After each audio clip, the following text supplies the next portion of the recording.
If we want to know more about God's plan of salvation, we have to continue to learn about the people who are part of this plan. Last week, we learned about Abraham and Sarah, who, against all odds, had a child who continued the line of the Savior. Today, we learn about Abraham's grandson, Jacob, as game show contestants ask him questions to learn his identity. Let's tune in. Welcome, ladies and gentlemen, to America's favorite game show of salvation mystery history, What's My Name? I'm Rich Richardson, and let's meet our mystery guest.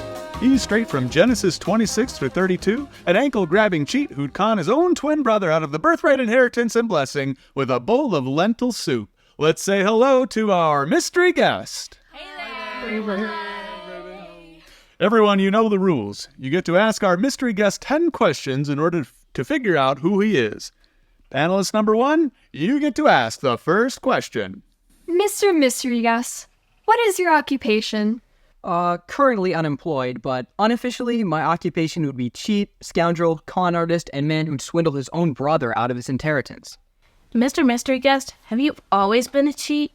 Let's just say I was born with my fist grabbing onto my twin brother's ankle. Who is your father? That would be Isaac.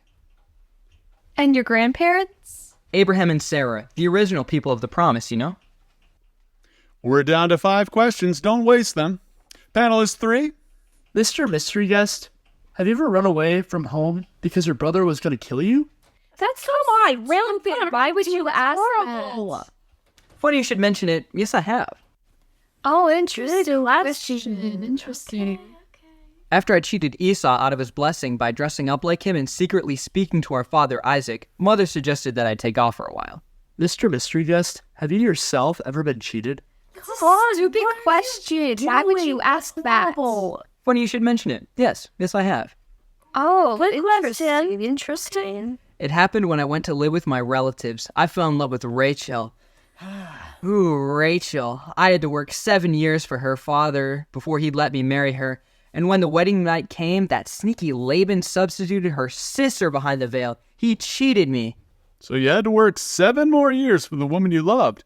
I might call that poetic justice. 2 questions left. Mr. Mystery Guest, have you ever wrestled with an angel? Come on, big question. Why would you ask that? Funny you should mention it. Okay. Interesting. Okay. Yes, I went through a midlife crisis, so to speak, and decided after many years to go back home and make amends with my brother. But the night before Esau got to me, I was alone, and the strangest thing happened. This guy shows up out of nowhere and starts wrestling with me in the dark.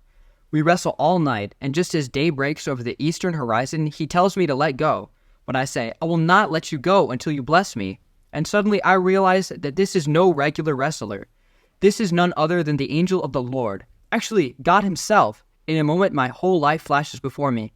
I had been an ankle grabber, a cheat, a scoundrel all my life. That's what my name meant, ankle grabber. But in this one moment, when I knew my brother might kill me, I also knew I needed God's blessing, and I wouldn't let it go until I got it. So I held on to God as if my life depended on it. In a sense, it did. And not only did I get out of the scrape, but the Lord changed my name from ankle grabber to the one who wrestles with God. All right, folks, we're out of questions. It's time to mark your ballots. Panelist 1, what is your guest? Who is our mystery guest? Stole the birthright and the blessing. Wrestled an angel. Name means ankle grabber in Hebrew. I know he has to be Jacob. Technically, no. I'm afraid you're incorrect. Too bad. Panelist 2? Abraham and Sarah were his grandparents. Isaac was his father. He cheated Esau out of the blessing. I also wrote down Jacob. Sorry, wrongo. Close, but no cigar. Panelist 3? That's easy. His name isn't ankle-grabbing Jacob anymore, because God changed it to Israel. Oh, stupid answer. Why would you see that? Funny you should mention it. Yes, you're right. We have a winner. Great answer. Absolutely wonderful. Congratulations. Yes, it's Israel, the one who wrestles with God. But we're out of time. Be sure to tune in next week to America's favorite game show of salvation, Mystery History, the show that each week interviews heroes of faith and awards big prizes to anyone who can guess the name of the mystery guest. What's my name? We'll see you then. Jacob, also known as Israel, certainly led an interesting life. He did a lot of things wrong in his life, and he had his fair share of troubles. But God was with him through it all, providing and protecting. God blessed Israel, and Israel held on to God, especially during his most difficult moments.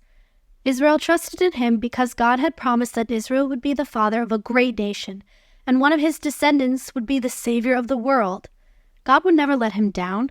We'll learn more about this at this week's Catechism event. Don't forget to answer the question in the email.